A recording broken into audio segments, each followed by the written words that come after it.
Hi guys, today I will show you slab work. Turn down the slab, you can see a bolt here at the edge of the slab for framing work. You can see control joints, plumbing, control joint layout, plumbing inside, and that's here you can see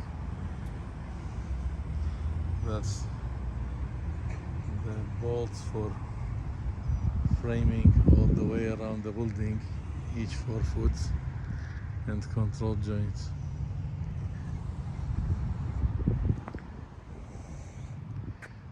Thank you.